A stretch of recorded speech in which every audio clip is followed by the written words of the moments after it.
Que a graça do Senhor Jesus Cristo, o amor de Deus, o nosso Pai, e a comunhão do Espírito Santo seja convosco. Amém? Desejo à igreja um sábado muito feliz e abençoado. Expresso aqui a minha gratidão pelo convite e o privilégio de estar entre vocês ao longo dessa semana. É a primeira vez que venho uma missão aqui na Europa. Deus tem me dado o privilégio de viajar todo o meu país, o Brasil, desde o sul ao norte do país, fazendo programações semelhantes a essas, já há algum tempo, como o Rubem acabou de mencionar, há cerca de 3 anos. Mas é a primeira vez que viemos aqui à Europa. Estivemos um final de semana na Inglaterra, também o final de semana anterior na igreja de Almada, e nessa semana estaremos juntos aqui em vossa igreja. Eu quero de antemão fazer assim um convite muito especial para que você participe dessa semana de oração, porque eu acredito que em nome de Jesus Deus tem bênçãos especiais para essa igreja. E eu acredito nisso porque de forma assim especial, sempre que eu viajo para uma missão como essa, há um grupo de amigos, um grupo de pastores, um grupo de anciãos com quem eu mantenho contato frequente pedindo oração. E há pelo menos umas 100, 150 pessoas orando especialmente pela igreja de Espinho e pela vida de cada um de vocês durante essa semana. E eu tenho visto, Deus tem me dado o privilégio de ver assim maravilhas sendo operadas, mudanças, transformações ao longo desse trabalho. E a minha intenção aqui é, junto com vocês, inclusive na minha vida, buscar do Senhor um reavivamento e uma reforma com essa programação. Serei, junto com a minha esposa, membro da igreja de Espinho durante esses dias, e o meu pastor será o vosso pastor também, enquanto estivermos aqui. E que Deus nos abençoe poderosamente, que seja uma bênção para todos nós, e eu quero que vocês assumam um compromisso comigo durante esses dias. Eu, como um pregador, eu reconheço as minhas limitações e por isso eu preciso que em nome de Jesus vocês orem por mim durante essa semana. Isso não em benefício próprio, embora eu serei beneficiado com vossas orações, mas vocês estão aqui para buscar aquilo que eu não tenho para lhes oferecer. E por isso, quando vocês orarem por mim, é para que Deus me use para que haja crescimento espiritual na vida de cada um de vocês. Por isso, orem, queridos. Não se esqueçam de apresentar a minha vida diante de Deus durante essa semana, a vida da minha esposa e essa igreja também. E antes da gente começar, eu queria assim fazer apenas um breve resumo dos assuntos que veremos. Nessa manhã, o nosso tema será identidade em risco. Esse será o assunto dessa manhã. A programação se chama Identidade Cristã e os seus desafios na pós-modernidade. Amanhã à noite o assunto será identidade. Por que é tão importante? Então nós vamos praticamente dar sequência do assunto dessa manhã, explicando sob uma perspectiva um pouco mais acadêmica e histórica a importância da tradição e da identidade para a manutenção de qualquer grupo social ou, no nosso caso, religioso. Então amanhã nós vamos mostrar a importância da manutenção da tradição e da identidade dentro da igreja. O tema de segunda, eu diria para você que se você precisa faltar algum dia, que você não falte segunda de forma alguma, porque o tema será princípios e cultura. E no meu ponto de vista, um dos assuntos assim mais polêmicos e um dos grandes desafios que temos hoje é justamente compreender os limites até onde podemos ir ou não nessa relação hostil entre os princípios bíblicos e a cultura contemporânea do século XXI. Então nós vamos falar um pouquinho sobre esse assunto. Terça-feira é outro tema que assim não dá para perder, porque de toda a semana no meu ponto de vista, um dos assuntos mais importantes. O tema se chama Salve Sua Família. Eu acredito que de todas as instituições criadas por Deus, não existe nenhuma que esteja assim perdendo a sua identidade tão drasticamente como a família. Então nós vamos falar sobre machismo, sobre feminismo, ideologia de gênero, a influência da tecnologia na educação das crianças, relacionamento de homem e mulher e por aí vai. Um assunto muito importante. O tema de quarta-feira se chama Igreja, modo de usar. Eu acho que o tema por si só já nos ajuda a entender sobre o que falaremos nesse dia. A partir de quinta-feira, nossa semana vai dar um giro de 180 graus. O tema será Armagedon, a Terceira Guerra Universal. A partir dali, nós vamos começar a compreender qual é a identidade profética do povo de Deus nos últimos dias. Ah, mas o que tem a ver o Armagedon com a identidade cristã? Tudo a ver. E é um assunto que também não dá para perder. Na sexta-feira, o que fazes aqui, Elias? É uma pergunta que você vai compreender ao longo do tema. E no sábado, o nosso último assunto será a verdade presente. E nós vamos explicar o que tem a ver esse tema com a missão e a identidade da igreja. Portanto, queridos, a semana demanda um esforço um pouco maior, talvez sairemos daqui um pouquinho mais tarde do que é de costume, mas como já disse, creio eu que o Senhor tem bênçãos especiais para essa semana. Amém? Portanto, sem mais delongas, feche os seus olhos, antes de abrirmos a palavra do Senhor, façamos mais uma breve oração. Bondoso Pai, querido Deus, os nossos corações se enchem de alegria, Senhor, pelo privilégio de estarmos aqui nessa manhã, buscando a Tua palavra, buscando as orientações do Teu Espírito para a nossa vida e buscando, acima de tudo, Senhor, transformação na vida de cada um de nós. O nosso mundo hoje é um mundo onde informações são oferecidas a todo momento. Nós vivemos no século, na era da informação. Mas o nosso propósito especial aqui nessa igreja não é sairmos daqui mais com uma quantidade de conhecimento, porque o conhecimento ele só tem utilidade se ele molda a vida de cada um de nós. E é por isso que eu peço, Senhor, que a minha vida aqui nesse momento seja um vaso em Tuas mãos, para que os conhecimentos transmitidos sejam mesclados com o poder transformador e regenerador do Espírito Santo. Senhor, a minha oração é para que atrás desse púlpito a minha vida esteja simbolicamente escondida atrás da rocha dos séculos que é Cristo Jesus. Para que ao terminar essa mensagem, Senhor, eu não saia daqui recebendo elogios, um tapinha nas costas, que não seja a erudição ou a oratória do mensageiro a despertar o interesse da Tua igreja nessa manhã, mas que nos púlpitos dessa igreja, que Jesus Cristo e a este crucificado seja o objetivo central da mensagem dessa manhã. Que o Senhor seja honrado e glorificado e que o Senhor retire dos nossos pés as sandálias da tradição, as sandálias do preconceito e calce a nossa vida com a humildade e com o coração aberto para recebermos a mensagem do Senhor. Essa é a minha e a nossa oração, em nome de Jesus. Amém, Senhor. Abra sua Bíblia no livro de João, capítulo 8. João, capítulo 8, versos 31 ao 36. Disse, pois, Jesus aos judeus que haviam crido nele: Se vós permanecerdes na minha palavra, sois verdadeiramente meus discípulos, e conhecereis a verdade, e a verdade vos libertará. Responderam-lhe: Somos descendência de Abraão, e jamais fomos escravos de alguém. Como dizes tu, sereis livres? Replicou-lhes Jesus: em verdade vos digo, todo o que comete pecado é escravo do pecado. O escravo não fica para sempre na casa, o filho sim para sempre. Se, pois, o filho vos libertar, verdadeiramente sereis livres.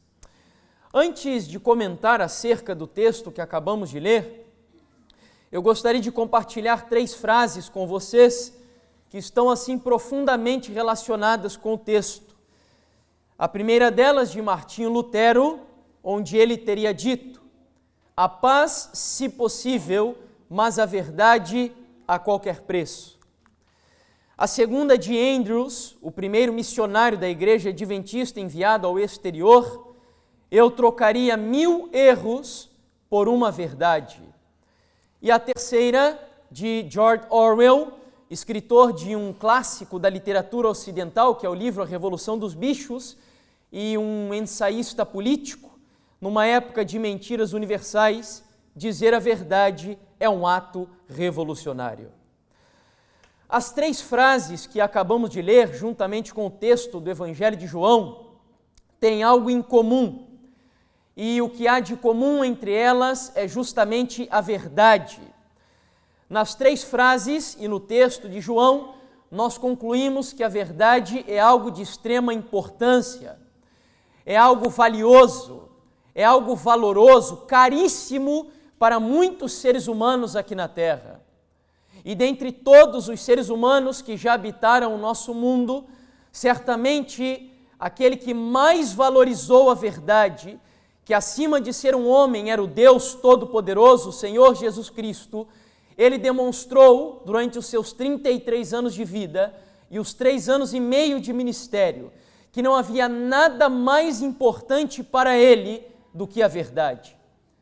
Ao longo da sua vida, Jesus demonstrou que a verdade era extremamente valiosa, tão valiosa que ele deu a sua vida por ela. E no texto do Evangelho de João, demonstrando o valor da verdade, Jesus Cristo ainda diz que a verdade é tão importante que é a única coisa capaz de libertar os seres humanos. E esse texto, acima de valorizar a verdade, apresenta uma outra verdade que talvez não seja assim tão agradável de se ouvir, mas a verdade de que os seres humanos são escravos. E muito provavelmente aqui nessa manhã eu esteja me dirigindo a um público de escravos. Escravos das suas paixões, escravos do apetite, escravos dos seus sentimentos ou mesmo das suas emoções. E alguns talvez escravos daquela escravidão que, no meu ponto de vista, é a pior de todas as escravidões que existem, a escravidão da ignorância. E se nós pudéssemos resumir em apenas uma única palavra, Jesus diz que todos nós somos escravos do pecado. E a única forma de sermos libertos da escravidão do pecado é através do conhecimento da verdade. Conhecereis a verdade, e a verdade vos libertará. Enquanto a ignorância escraviza, a verdade liberta os seres humanos da escravidão. Sabendo disso, e entendendo a valorização que Jesus deu à verdade e dá à verdade, e compreendendo ainda que na vida de Jesus a verdade tinha muito mais valor do que a de qualquer outra pessoa, porque ele não apenas pregava a verdade, mas ele vivia a verdade, porque Jesus é a própria verdade encarnada. Justamente por viver a verdade e pregar a verdade ao longo de 33 anos, em uma época revolucionária, o Senhor Jesus Cristo sofreu por defender e viver a verdade. Durante 400 anos, o que em teologia chama-se período intertestamentário, a igreja judaica, que ao longo de 4.000 anos esperou a verdade e pregou a verdade nas suas sinagogas e no templo judaico, quando a verdade encarnou, eles a rejeitaram. E rejeitaram porque durante os 400 anos do período intertestamentário, a filosofia, a educação e a cultura grega mudaram profundamente nas suas bases o estilo de vida judaico. Os judeus esperavam agora um Messias que se assentasse em um cavalo de raça, marchasse à frente dos exércitos de Judá e libertasse literalmente os judeus do jugo político do Império Romano. Eles mudaram completamente a visão de mundo que foi ensinada por eles ao longo de 4.000 anos, desde a queda de Adão e Eva até a vinda do Senhor Jesus. E agora então, os judeus não estavam preparados para ouvir dizer que a verdade, por exemplo, seria criada em uma cidade pobre, miserável e desprezada como era Nazaré da Galileia. Um dos discípulos de Jesus chegou ao ponto de questionar Filipe, dizendo: mas Filipe, acaso algo de bom pode vir de Nazaré? Eles não esperavam que a verdade fosse viver em uma cidade tão desprezível como era Nazaré. Além disso, os judeus não esperavam que a verdade nascesse e fosse criada em uma família pobre, simples, como era a família de José e Maria. Talvez os judeus aguardassem que o Messias nascesse em uma família nobre de Jerusalém, uma família conhecida da Judéia, uma família sacerdotal e de prestígio entre a comunidade judaica. Mas quando o Messias nasceu em uma família pobre, tão pobre que eles não tinham dinheiro sequer para comprar um cordeiro para oferecer no templo em gratidão a Deus ao apresentar Jesus naquele dia, eles ofereceram apenas uma rola ou um pombinho, não sei como vocês chamam aqui em Portugal. Os judeus não estavam preparados também para ouvir dizer que a verdade caminharia descalço com os pés empolvorados, andando com pessoas marginalizadas, leprosos, prostitutas, cobradores de impostos, homens desprezados daquela época. E, finalmente, os judeus não estavam preparados para ouvir dizer que a verdade seria pendurada no madeiro, onde só as piores espécies, os homens mais inescrupulosos daquela época morriam dessa maneira. O apóstolo Paulo, falando sobre a revolução que era pregar a verdade e viver a verdade na época de Jesus Cristo, disse assim: os judeus pedem sinais, os gregos sabedoria, mas nós pregamos a Cristo e a este crucificado, escândalo para os judeus e loucura para os gregos. Em resumo, queridos, viver a verdade e pregar a verdade há 2000 anos atrás, na época do Senhor Jesus Cristo, era algo escandaloso e revolucionário. E quando eu preparava esse tema, a pergunta que me fiz foi a seguinte: e se esse mesmo Jesus, com os mesmos valores, a mesma ética e os mesmos princípios que viveu há 2000 anos atrás viesse hoje, o que será que aconteceria?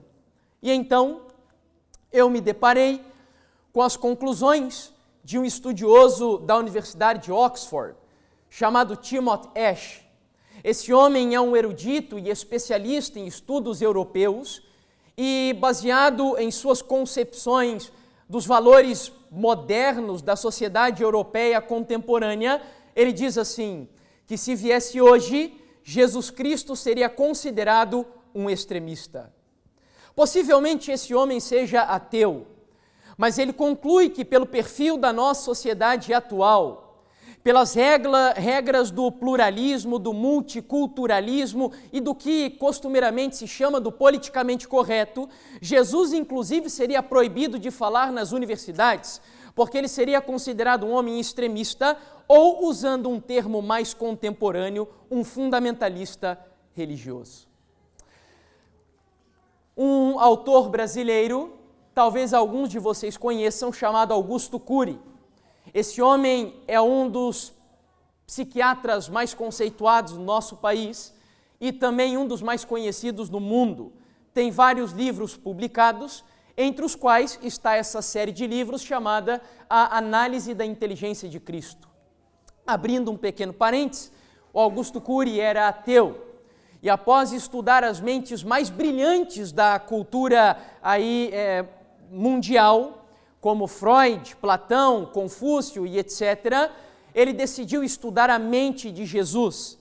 E ao estudar a mente de Cristo, ele chegou à conclusão de que era impossível um ser humano comum agir como Jesus agia.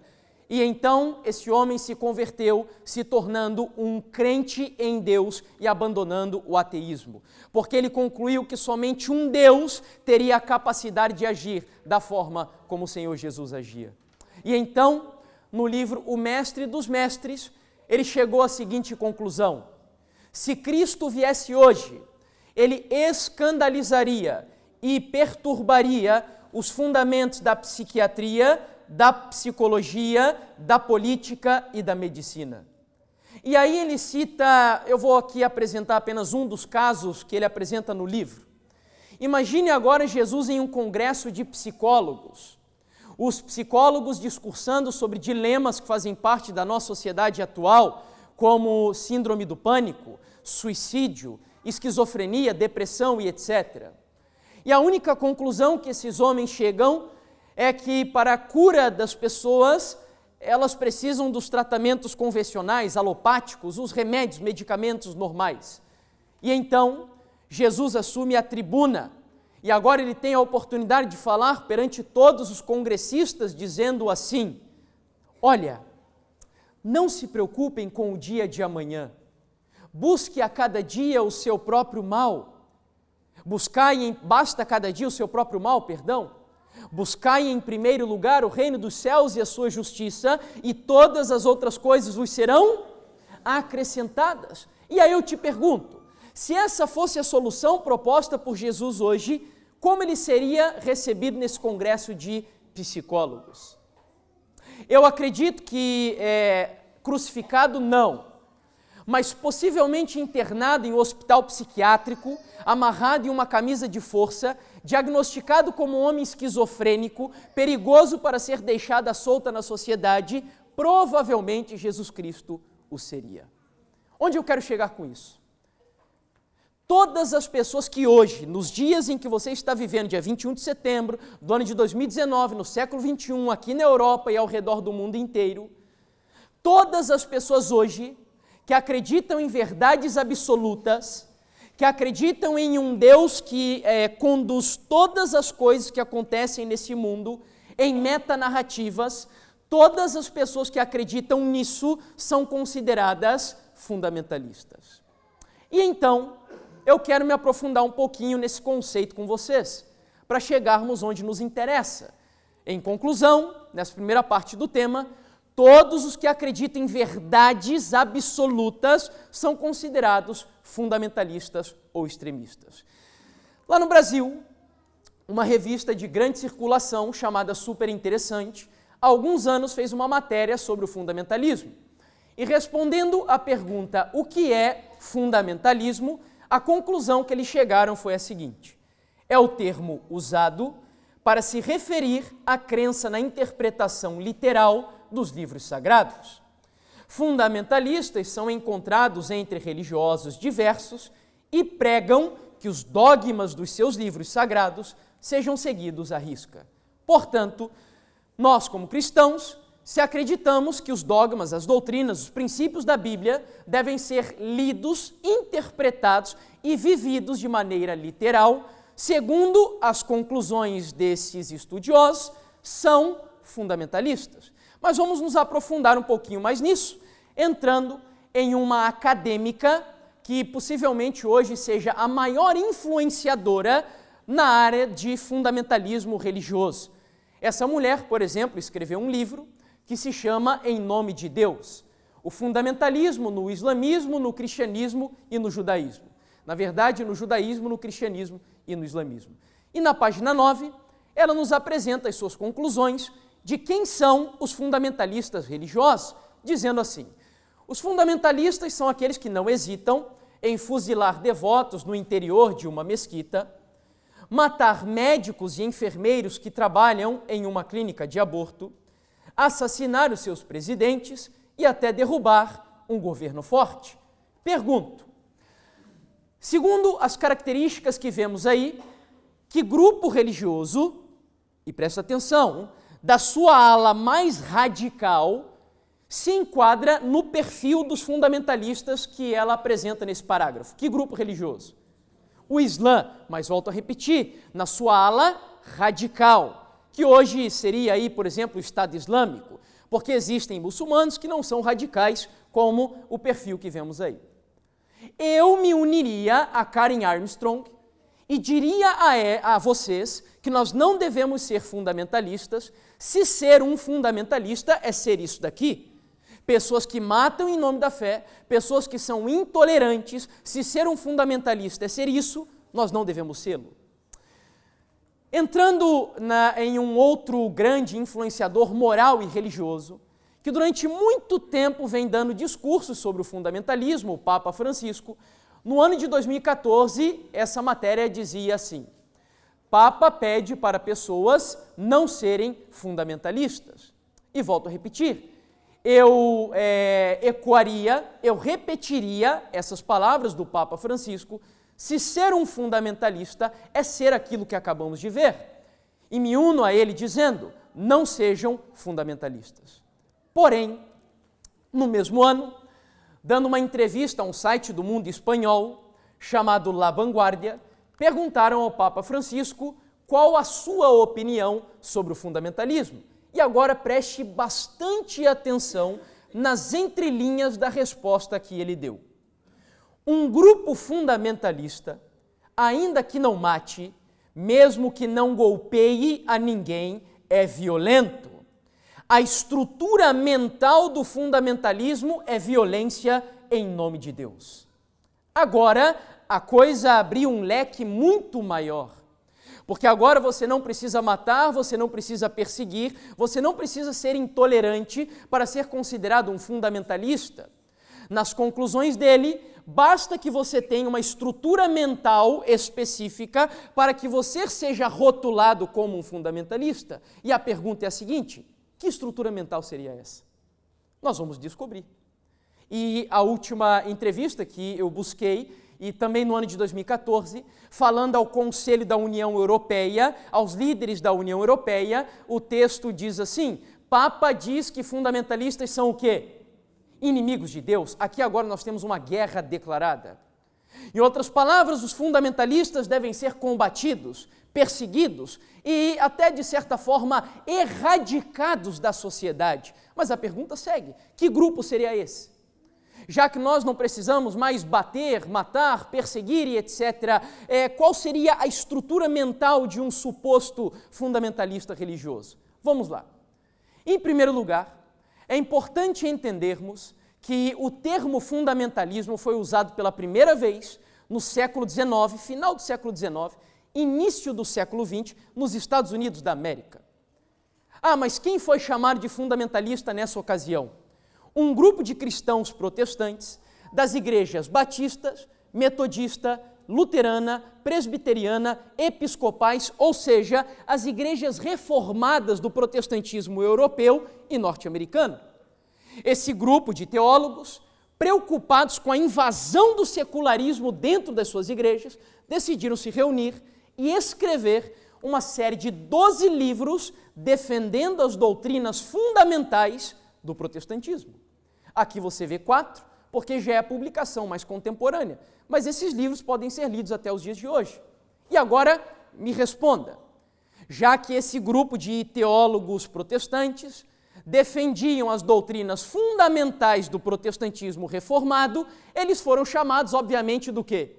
Fundamentalistas, porque defendiam as doutrinas fundamentais. Então, no primeiro momento, o fundamentalismo não tem nada a ver com matar, perseguir, ser intolerante. Não, tem a ver com a crença, a defesa da doutrina teológica bíblica reformada na sua essência mais pura. Pergunto para quem é adventista, nós cremos em todas elas? Não. E eu não tenho tempo para citar aqui para vocês quais as doutrinas reformadas, por exemplo, que nós não cremos. Mas eu vou citar 4 que basta você crer em algumas delas para que você seja considerado um fundamentalista. Se segura aí no banco e se prepare, porque agora nós vamos fazer um autodiagnóstico. Você vai descobrir se você é ou não um fundamentalista religioso. Vamos lá? Primeira doutrina é a seguinte: todos os cristãos que acreditam que o mundo foi criado em 6 dias literais de 24 horas, que houve um jardim do Éden literal, com um Adão e uma Eva literais, que houve uma árvore da vida e do conhecimento do bem e do mal literais, e que além disso uma serpente falou literalmente com Eva.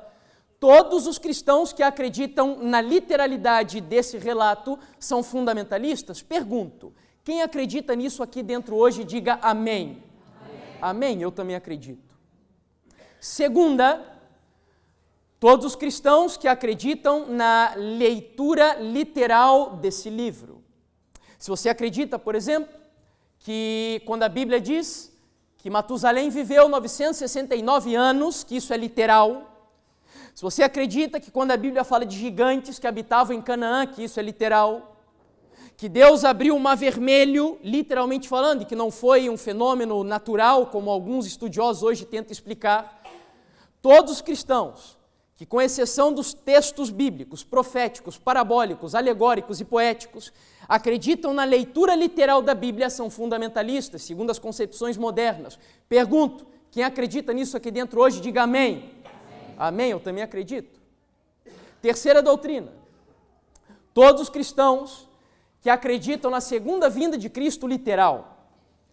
Que um dia o céu se abrirá literalmente e que nós veremos anjos literais tocando trombetas literais nas nuvens dos céus e que finalmente todo olho verá Jesus vindo nas nuvens com poder e grande glória.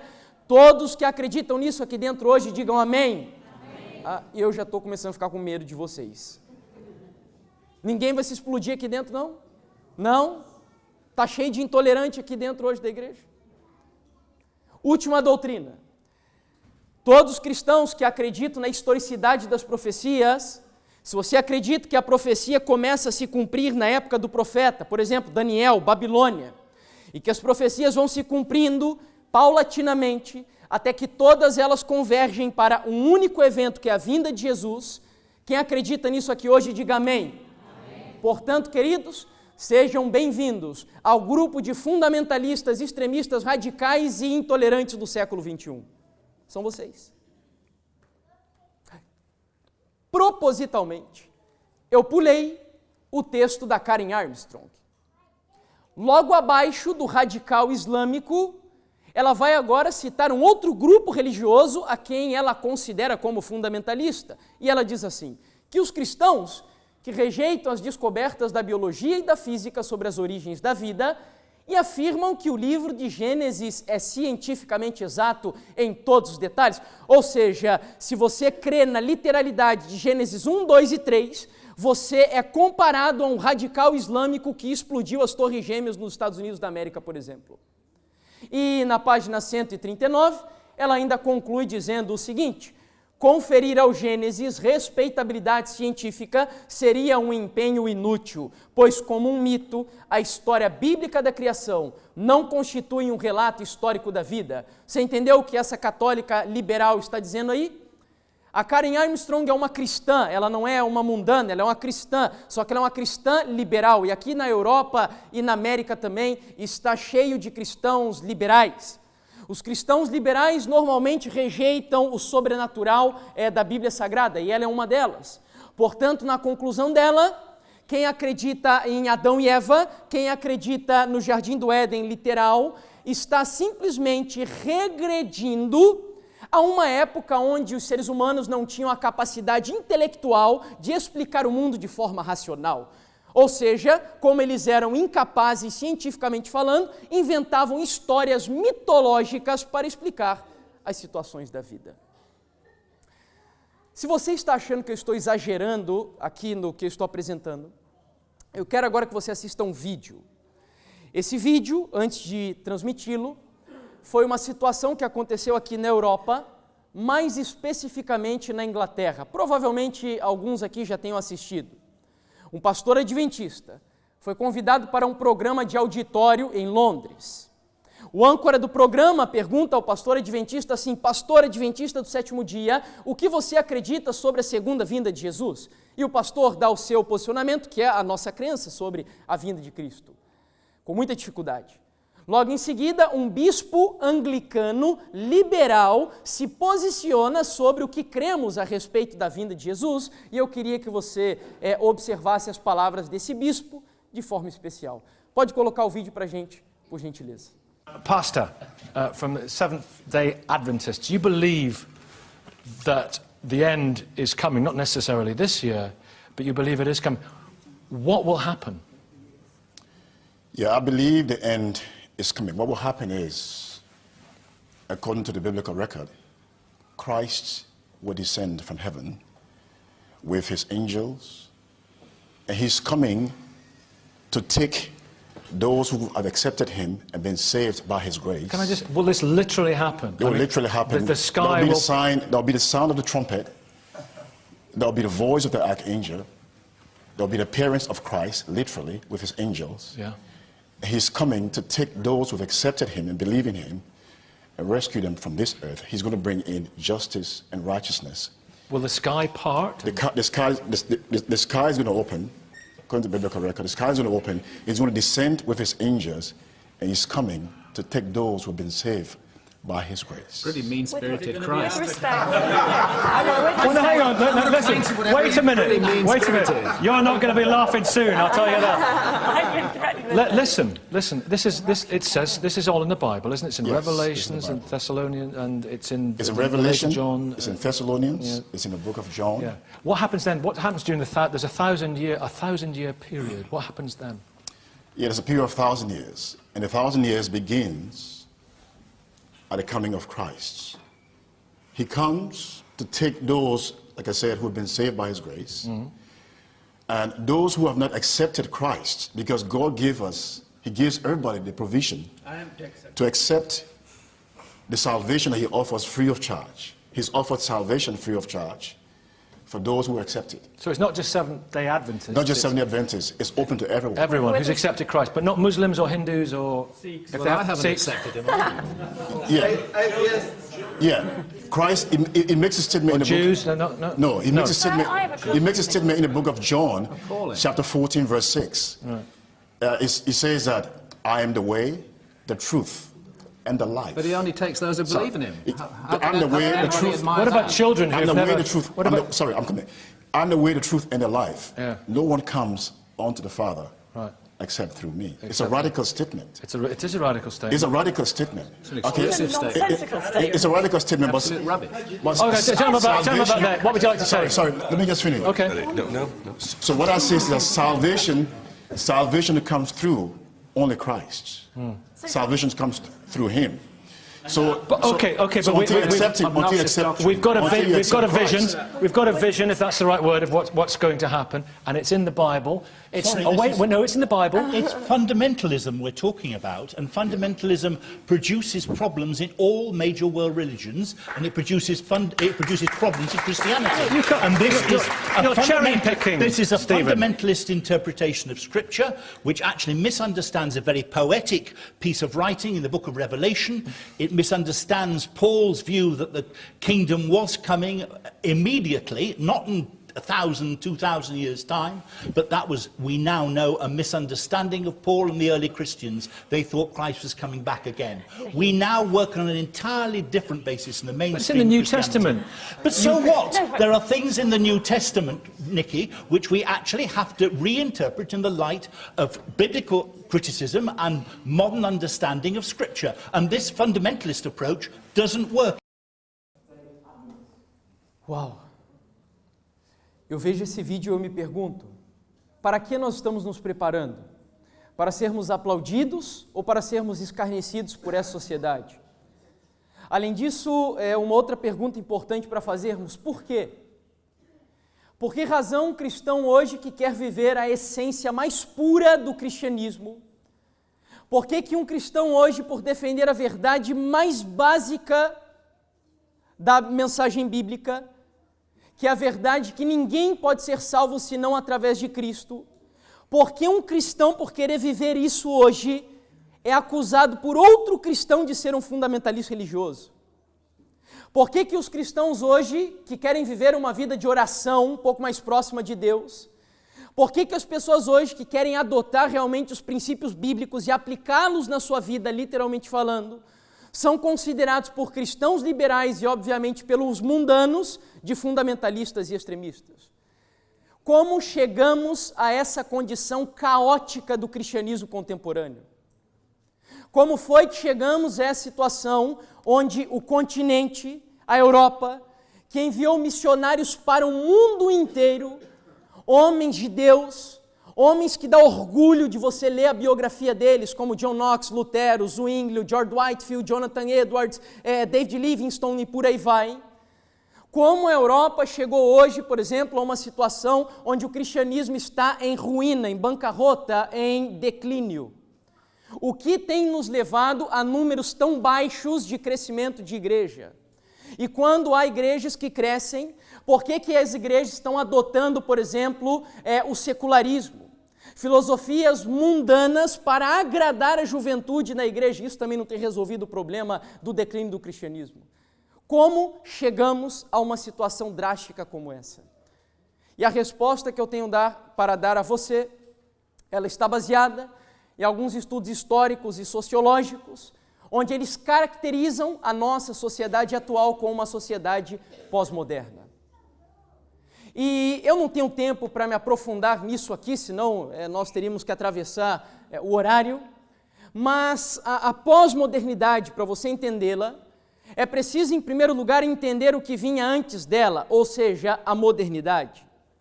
E o homem moderno, diferente do pós-moderno, acreditava em instituições, não exatamente religiosas. O homem moderno, ele acreditou no avanço da ciência.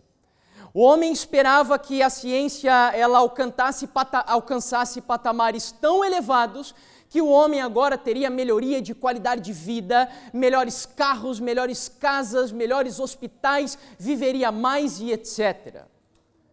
E então Nietzsche, o filósofo da pós-modernidade, falando do progresso do homem moderno, chegou ao ponto de descrevê-lo como super-homem. Aqui em alemão, o Übermensch. Super-homem porque o homem agora atingiu um grau tão elevado de independência que ele já não precisaria mais de Deus. E então, Marx tira Deus da história, Freud tira Deus do inconsciente dos seres humanos, e Darwin tira Deus da natureza, e a conclusão que Nietzsche chega é a seguinte: Deus está morto, o homem não precisa mais de Deus. Passaram-se algumas décadas. No século XX, o pensamento moderno agora entra em colapso.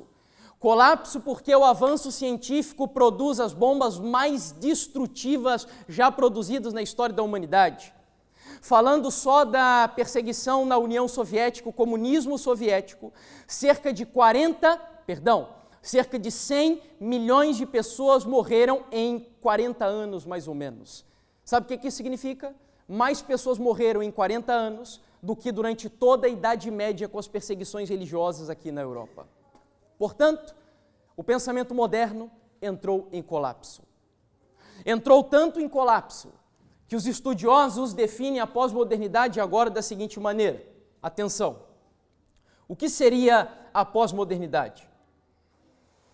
Na pós-modernidade, todas as identidades modernas, nas quais a identidade nacional, e o que nos interessa aqui é a religiosa, é uma das mais centrais, ao lado de elementos como sexualidade, gênero e etnia, estão entrando em colapso. O que ele está dizendo? A pós-modernidade vive uma crise de identidade em todas as áreas da vida.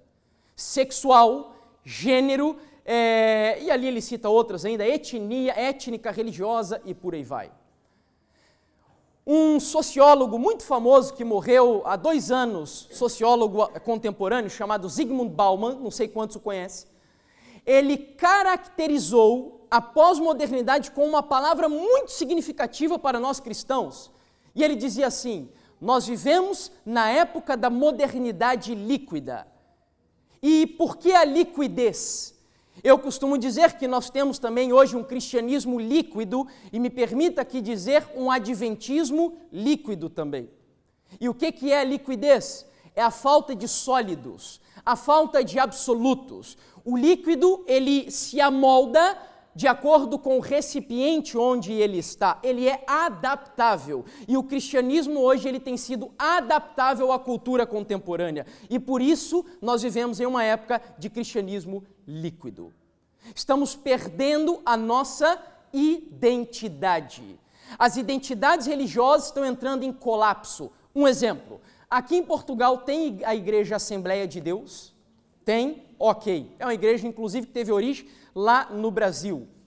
E há uns 20 anos atrás, eu me recordo que um irmão da Assembleia de Deus nem precisava abrir a sua boca para saber que ele era da Assembleia de Deus, porque a sua forma de se vestir, o seu estilo de vida, o seu comportamento diante da sociedade era diferente de todo o restante.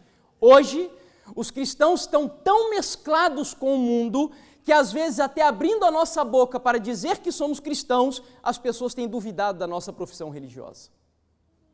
E aí então, eu quero me deter aqui com vocês, porque a pós-modernidade é muito ampla, eu não tenho tempo de entrar em cada uma dessas escolas aqui, o pluralismo, o relativismo, o humanismo, o sincretismo, o existencialismo, o ecumenismo e muitos outros ismos, mas eu vou gastar um pouquinho mais de tempo nos dois primeiros aqui, principalmente o relativismo. Mas vamos lá, o que seria o pluralismo?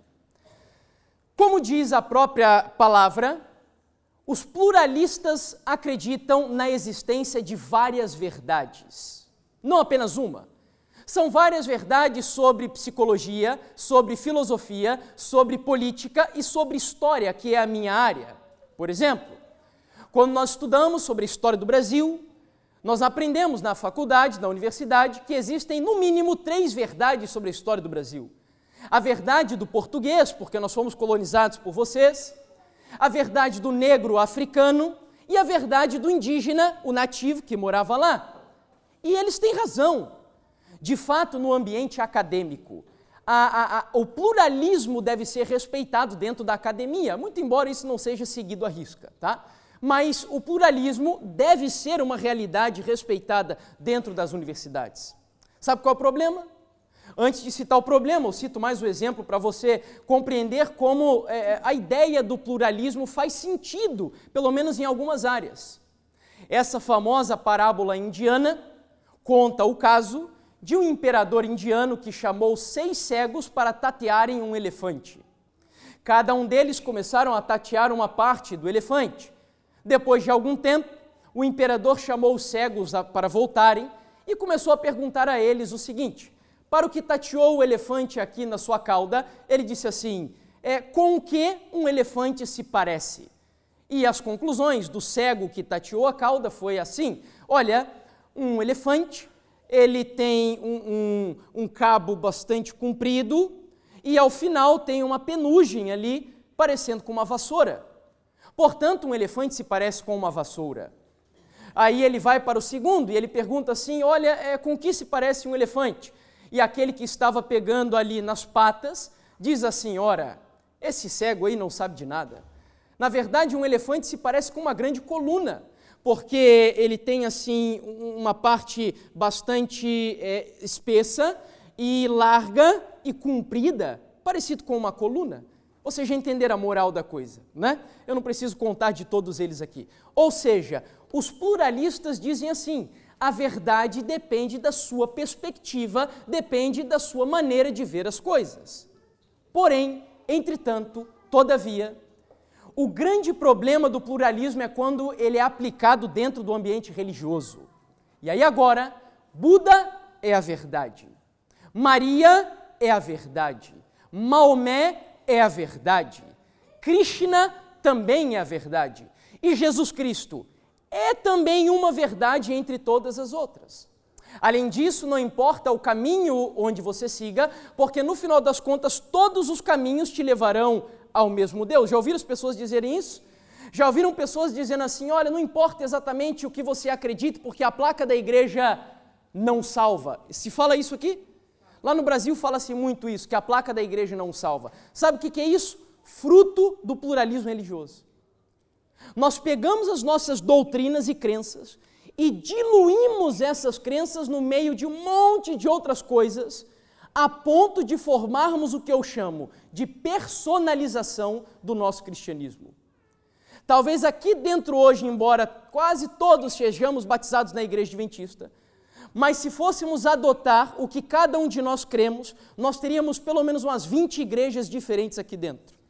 Porque tem alguns que são adventistas, mas dizem que não creem em Ellen White. São adventistas, mas dizem que não aceitam a mensagem de saúde. São adventistas, mas rejeitam a interpretação de Apocalipse 13, de que o papado e os Estados Unidos da América são a besta. Ou seja, é a personalização da fé. Isso é fruto do pluralismo religioso. Ou seja, eu tenho a minha verdade e você tem a sua verdade. Sabe o que eu quero aqui mostrar para vocês?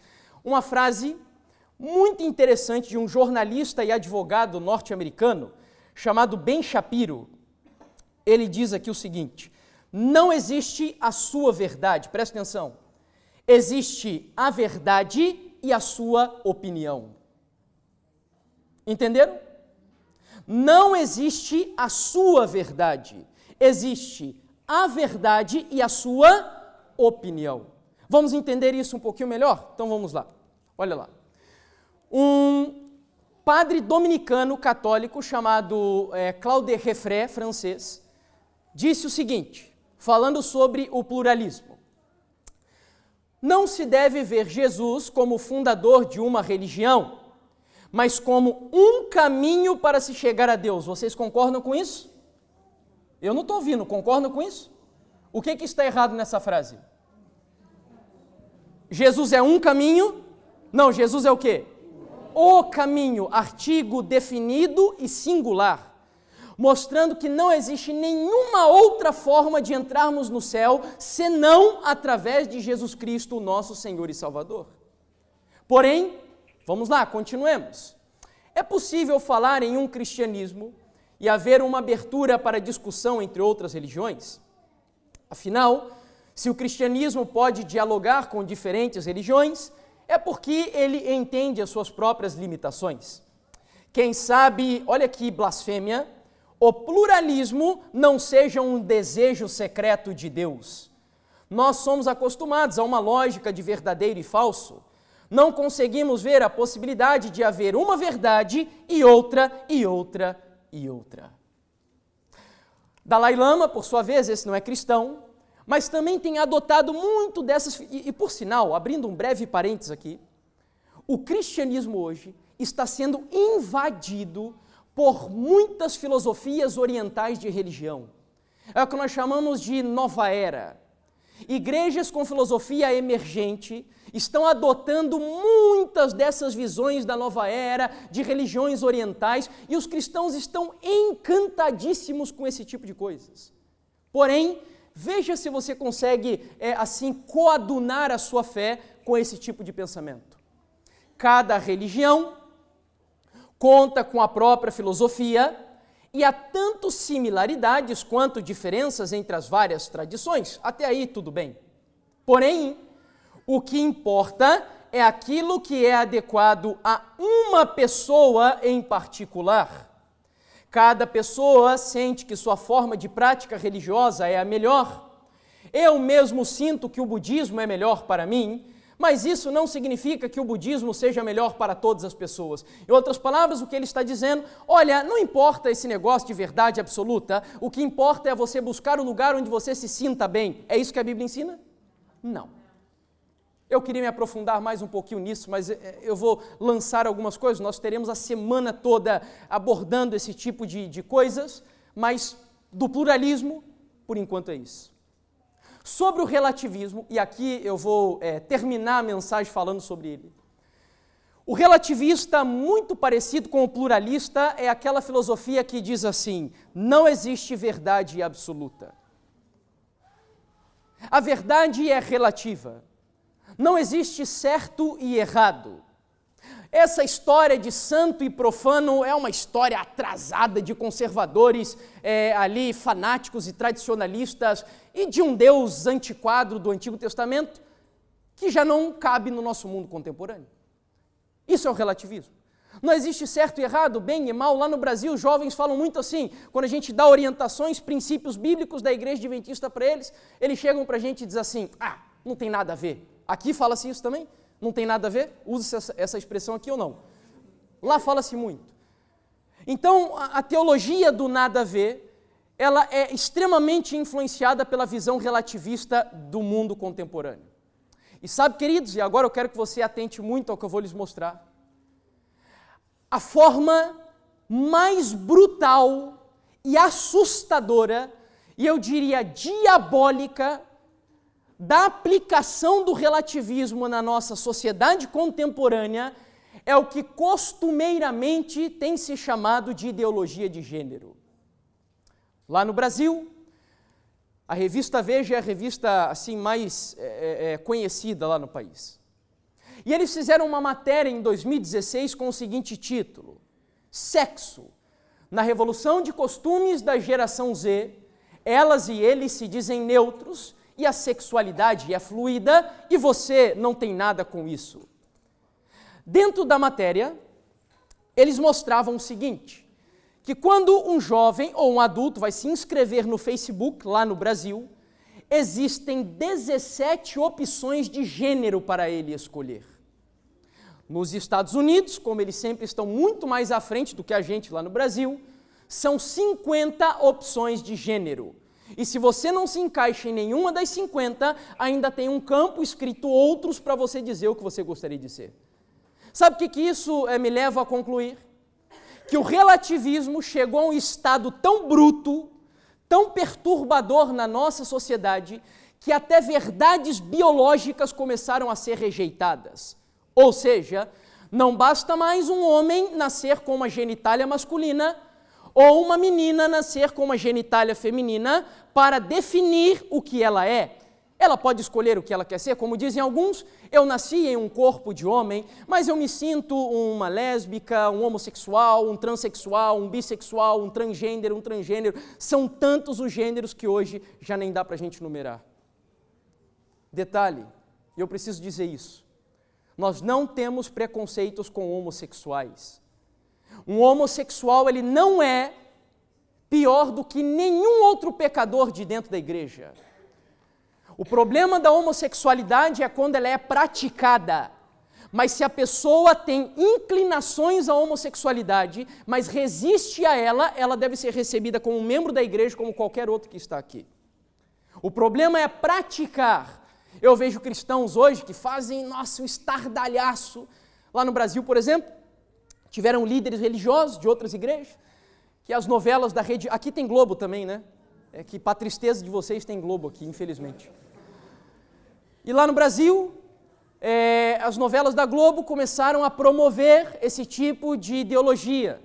E aí vários pastores lá começaram a fazer boicotes. Não assistam por isso, por aquilo e tal, como se a homossexualidade praticada fosse pior do que um monte de outras porcarias que tem na novela. A novela tem adultério, a novela tem mentira, a novela incentiva os jovens a praticar sexo antes do casamento, mas por causa disso não tem problema, o problema é só a homossexualidade, entendeu? Então, não interpretem equivocadamente as coisas. Fechado parênteses, voltemos aqui. Relativismo. E agora vamos entrar no contexto religioso, que é o que nos interessa. Qual é o problema desse tipo de pensamento adentrando no contexto religioso? Vamos lá. Essa daqui é uma atriz muito famosa lá no Brasil, da Rede Globo. Se chama Tayla Ayala. Há 2 anos, ela se batizou em uma igreja evangélica lá no país. E aí perguntaram a ela o seguinte: você vai continuar frequentando os carnavais do Rio de Janeiro? Porque os atores da Rede Globo, lá no Brasil, eles sempre desfilam nas escolas de samba lá do Rio. E aí, depois dela se batizar, perguntaram para ela, olha, você vai seguir frequentando? E vejam só o que ela falou. Ela disse assim: claro que eu vou continuar desfilando e frequentando festas, porque o Cristo que a Bíblia ensina não tem nada contra isso, correto? O Cristo que o quê?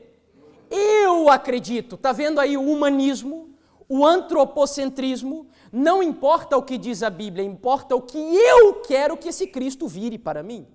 Se eu gosto de rock, o meu Cristo vai ter que me aceitar do jeito que eu sou.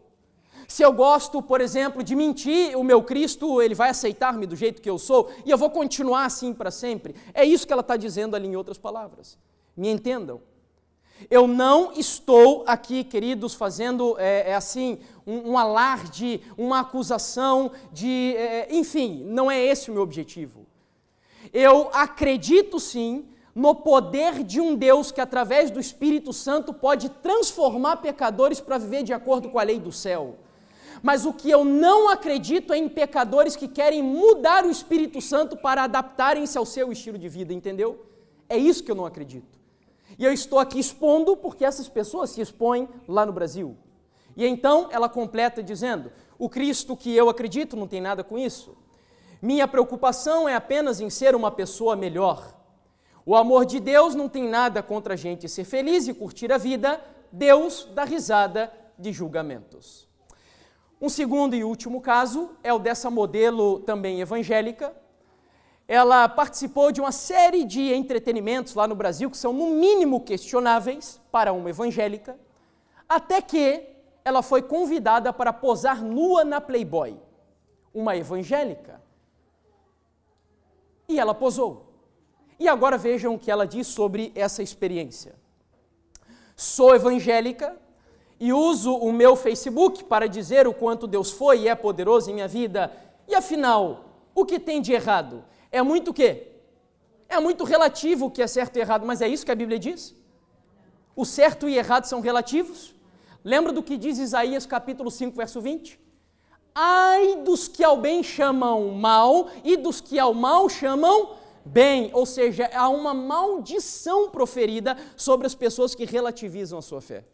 E ela conclui, concilio não só essa nova carreira, como a carreira de modelo também, pois na minha concepção, novamente o humanismo, Deus olha o nosso coração e a nossa intenção. Sabe, eu tenho chegado à seguinte conclusão, o relativismo hoje é uma estratégia velha do diabo. O diabo só apresenta as suas estratégias com rótulo diferente para cada geração. Quer ver a prova disso? Sabiam que Adão e Eva caíram em pecado por causa da filosofia do relativismo? Olha o que Ellen White diz. Livro Educação, páginas 230 a 231. O comer da árvore da ciência do bem e do mal causou a ruína de nossos primeiros pais. E a aceitação da mistura do bem e do mal é hoje a ruína de quem? Homens e mulheres. Ou seja, lá no Éden, já havia um relativismo incipiente. Lógico, seria um anacronismo falarmos em relativismo lá no Éden, não existia essa filosofia. O que o diabo fez hoje? Ele simplesmente sistematizou a estratégia satânica para seduzir e ludibriar a igreja nos últimos dias. E sabe o que mais me assusta? Nós estamos caindo nas tentações ardilosas de Satanás. Sabe por quê? Porque nós já nascemos em uma geração que tem bebido o relativismo, usando um termo alemão quase que como um Zeitgeist, um espírito da época. Não adianta você falar para o peixe que ele está dentro d'água, porque a água é o ambiente do peixe, entendeu? Então nós somos relativistas sem saber que o somos, porque esse é o espírito que predomina na nossa época. Se você volta alguns anos atrás, os anciãos da igreja, as pessoas mais velhas da igreja, eram homens de fé e de convicção. Hoje, tudo está sendo relativizado. E agora eu vou começar a citar alguns casos aqui, não sem antes apresentar para vocês a frase de um grande filósofo do cristianismo, que é o Agostinho de Hipona. Eu admiro os homens que têm a capacidade de sintetizar palavras profundas ou coisas profundas em poucas palavras. E ele disse assim certa vez: se você acredita apenas nas partes que você gosta do Evangelho e rejeita o que não gosta, não é no Evangelho que você acredita, mas em si mesmo. Isso é a personalização da fé. E aí, queridos, como isso se aplica no nosso meio? Agora eu vou pedir licença para vocês, porque eu vou citar alguns casos aqui que é possível que mexa com alguns, mas que em nome de Jesus você entenda que quem fala não sou eu aqui nessa manhã, mas o Espírito Santo de Deus. Sabe por quê, queridos? Porque eu poderia aqui mencionar, por exemplo, que o relativismo ele tem sido tão pernicioso no nosso meio, que os índices de divórcio dentro da igreja são praticamente os mesmos índices de divórcio fora da igreja. As pessoas hoje estão se separando pelas questões mais banais e triviais que você pode imaginar. Os nossos pastores hoje têm ocupado tanto e tanto tempo para resolver problemas conjugais, relacionamentos que estão pendurados a ponto de serem destruídos, que é assustador o que está acontecendo no nosso meio. O índice de jovens que vão para a cama com meninos e meninas antes de se casarem dentro da igreja é praticamente o mesmo fora da igreja. E sabe o que me assusta mais? Jovens cometendo pecado, que a Bíblia chama de prostituição e fornicação, estão dirigindo muitas vezes escola sabatina, louvores, e eu não os culpo por isso. porque eles não têm ideia da gravidade que é esse tipo de pecado. Poderia aqui falar, por exemplo, sobre as nossas festas de casamento e aniversário. Oportunidades que os cristãos teriam. Eu, por exemplo, venho de uma família que não é cristã. Minha família não é cristã.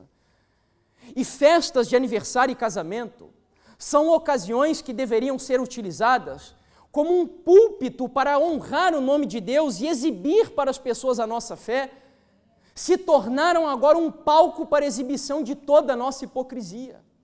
As roupas que temos usado lá. Eu conheço pastores que até têm se recusado a fazer, oficiar cerimônias de casamento, porque a maneira como as pessoas se vestem fica até difícil de aceitar que entre na igreja dessa forma. Relativização da nossa fé. Poderia falar aqui do nosso sábado. Olha, queridos, como se guardava o sábado de forma santa há alguns anos atrás. Eu vejo aqui muitos homens e mulheres de cabeça branca, e eu sei que há alguns anos, por exemplo, tinha-se tanto zelo pela guarda do sábado, que até a louça se evitava a lavar nesse dia. Eu não sei se lembram disso, há alguns anos era assim. Hoje as pessoas pensam que isso é radical, é fanatismo. Sabia que Ellen White, no livro Testemunhos Seletos, volume 2, é quem dá a recomendação de evitar-se a lavar louça no dia de sábado? É lógico que eu estou apenas aqui fazendo uma menção de uma coisa pequena. E é normal as pessoas chegarem para mim e dizerem assim, mas irmão, isso é uma coisa ínfima. Eu queria ter tempo para explicar mais para vocês aqui como os detalhes da nossa caminhada cristã são fundamentais para as coisas maiores que um dia Deus vai pedir de nós. São marcos de fé e de princípio que Deus coloca na minha vida. Vou citar um pequeno exemplo aqui para você. O meu pastor, ele não consegue colocar nada em cima da Bíblia. Toda vez que ele pega a Bíblia tem que estar acima de todas as outras coisas. Eu não estou dizendo que isso é uma doutrina, mas ele aprendeu isso do pai dele. Ah, Deus manda fazer isso? Não. Mas é um princípio que ele aprendeu do pai para entender que a Bíblia é um livro o quê? Sagrado. Então são marcos de fé que Deus permite que se desenvolvam na nossa vida para a gente entender o limite entre o santo e o profano. E sabe o que o sábado virou hoje? O sábado já não é mais entendido como um dia santo para a maioria dos adventistas. Virou um feriado. O sábado virou um feriado. Muitos de nós vamos para shopping centers. Muitos, e eu sei que isso tem acontecido, saem da igreja e vão almoçar em restaurantes. E eu tenho chorado por isso, irmãos. Já aconteceu em igreja de eu pregar e falar isso, a pessoa vira ali à porta, eu louvo a Deus por isso, quando acontece isso. E a pessoa vira ali, apertar minha mão, dizendo, irmão Jefferson, obrigado por mencionar esse tipo de coisas, porque eu, todos os sábados, saía do culto e ia almoçar em restaurante. E no fundo, eu sabia que estava errada. Mas sabe, quando a gente vai ali achando que não tem problema, até que Deus usa uma pessoa e fala, e ela foi lá e me agradeceu e disse que ia mudar esse comportamento na vida dela. Eu poderia aqui falar de uma outra realidade, que eu não sei como é aqui na Europa, mas lá nos Estados Unidos, a fidelidade nos dízimos e ofertas, lá no Brasil, tem sido assim algo assustador. Os adventistas que se dizem guardadores da lei, lá no nosso país, cerca de 30% apenas são fiéis na devolução dos dízimos e ofertas. Além disso, diminui ainda mais drasticamente o número daqueles que fazem pacto com o Senhor.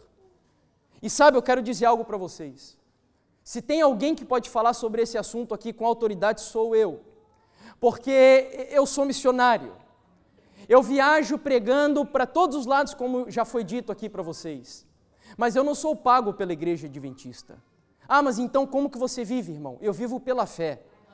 Tem pessoas que me ajudam voluntariamente para me manter nesse ministério.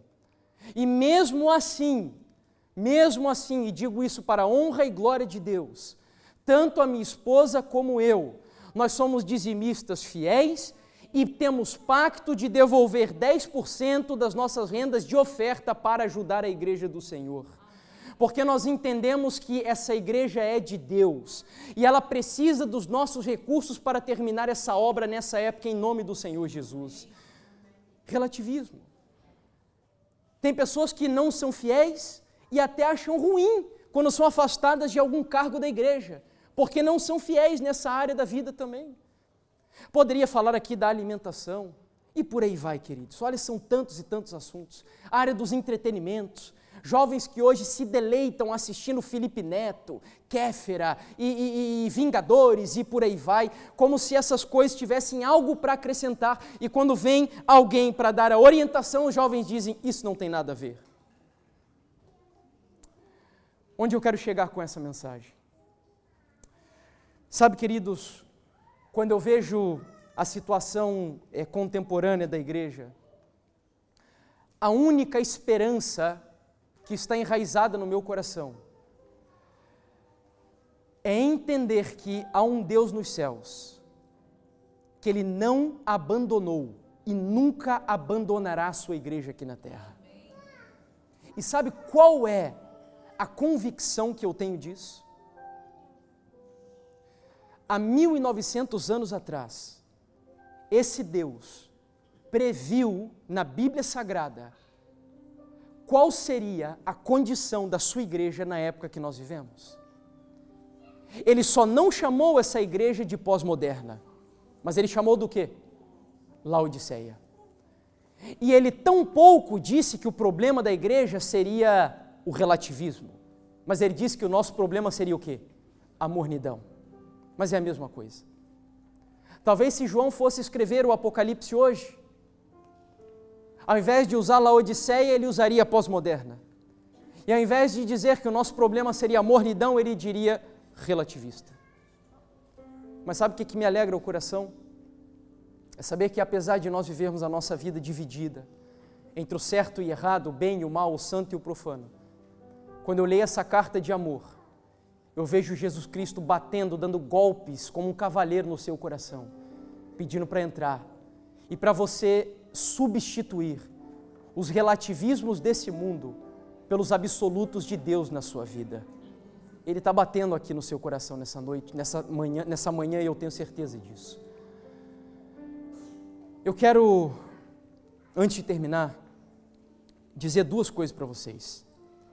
Primeiro, embora o diabo esteja fazendo de tudo para neutralizar o papel da igreja adventista e a missão da igreja cristã na época que vivemos, a Bíblia diz que as portas do inferno nunca prevalecerão contra ela, amém? E Ellen White viu da mesma maneira, dizendo assim, que a igreja, embora pareça prestes a cair, ela não cairá. Sabe por quê? Porque quem está ao leme dessa igreja é o nosso Senhor e Salvador Jesus Cristo. E agora, o que eu quero dizer para vocês? Que há alguns anos, quem vos fala aqui, foi um perseguidor da igreja adventista. Durante 10 anos da minha vida, dos meus 16 anos até os 26 anos, eu era católico e eu saí do catolicismo romano, era coroinha da igreja católica, e entrei em um movimento dissidente da igreja adventista do sétimo dia. Eu não cria na Trindade.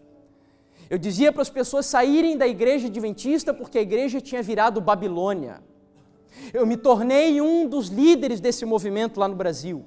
Batizava pessoas, oficiava casamentos, cuidava de uma igreja, como se fosse pastor de uma igreja desse movimento, durante 10 anos da minha vida. Eu nunca me vi fora de lá. Até que no ano de 2013, a minha esposa, eu nunca me esqueci dessa cena, nós estávamos no nosso quarto, minha esposa estava ali agachada, mexendo em algumas coisas, e ela aceitou ir para um lugar, era uma escola missionária, que mudaria radicalmente a nossa vida. Mas o processo pelo qual nós passamos foi um processo assim extremamente doloroso, porque o lugar para onde nós fomos, queridos, eu nunca imaginei que um dia eu passaria por um lugar daquele. Sabe onde Deus nos levou? Você quer saber para onde Deus nos levou? Eu vou mostrar uma foto para vocês, mas não vai ser hoje, vai ser amanhã. E aí você precisa vir amanhã para eu continuar essa história. Deus ele bateu na porta do meu coração e do coração da minha esposa.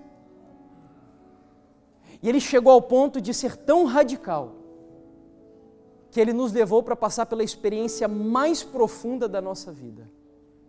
E é isso que eu quero propor para você aqui hoje. Nós vamos ter uma mensagem musical agora.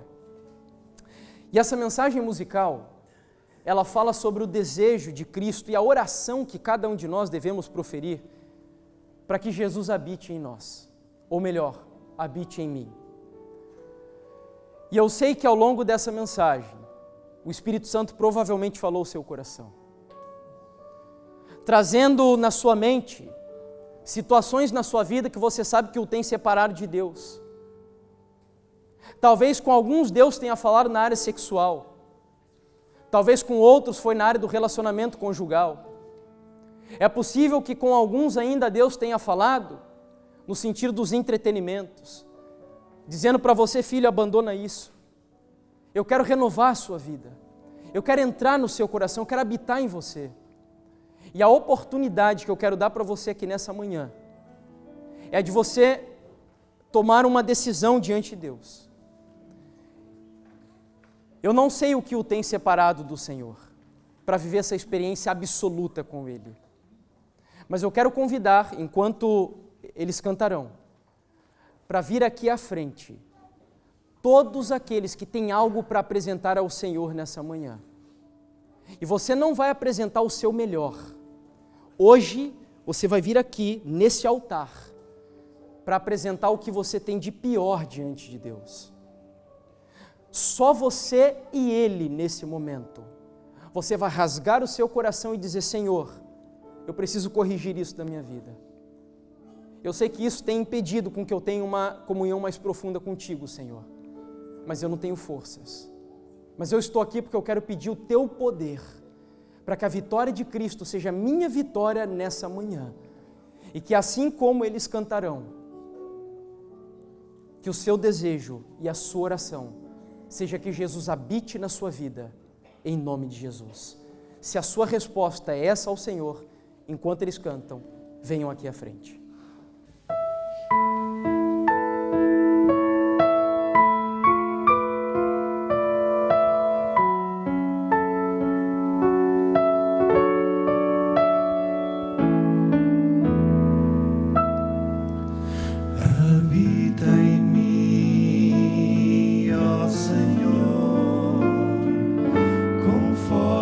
Prometeste ao Pai, tenho ouvido.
Querido Pai, nesta manhã,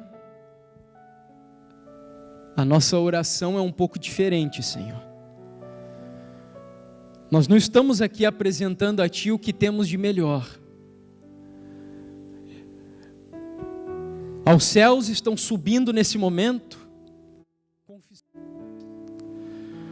orações que talvez nos provocam vergonha, Senhor. Porque quando eu olho para dentro do meu coração, eu vejo ainda quão pecador eu sou. Eu vejo quantas coisas me têm separado do Senhor. E aqueles que estão aqui, possivelmente tenham o mesmo sentimento. Mas eu me recordo que a mensageira do Senhor disse que a maior eloquência em uma oração não são as nossas palavras, mas é a nossa profunda necessidade, Senhor. E aqui nós estamos dizendo a Ti, ó Deus, que nós precisamos da Tua atuação na vida de cada um de nós. Nós somos fracos, Pai. Nós somos pecadores, Senhor. Nós ainda gostamos de muita coisa que esse mundo tem oferecido para nosso deleite. Mas em nome de Jesus, nós queremos em primeiro lugar Te pedir perdão. E que o Teu Espírito Santo rasgue o nosso coração nessa manhã e regenere a vida de cada um de nós, nos transformando e nos dando novos gostos segundo o reino dos céus. Pai, recebe a oração dos Teus filhinhos, escreve a decisão que eles tomaram no livro da vida, e quando o diabo for se colocar no tribunal celestial para acusarem os Teus filhos dos seus pecados, que o Senhor Jesus Cristo levante a sua mão poderosa e manche as páginas do nosso livro com o seu sangue purificador, e que nessa manhã, Pai, o Senhor nos lave dos nossos pecados. Querido Pai, nós confessamos diante de Ti nesse momento, que assim como diz Jó, nós temos bebido o pecado como a água, mas nessa manhã, nós queremos pedir ao Senhor também, que a fonte do pecado na nossa vida, seja substituída pela fonte da água da vida, que Jesus sacie a nossa sede, Pai, que Jesus nos alimente com o maná do reino dos céus, e que agora o Senhor nos ajude, para que os relativismos desse mundo caído, sejam substituídos pelos absolutos do reino dos céus na nossa vida. Essa é a minha e a nossa oração. Batiza-nos com o Espírito Santo, em nome de Jesus. Amém, Senhor.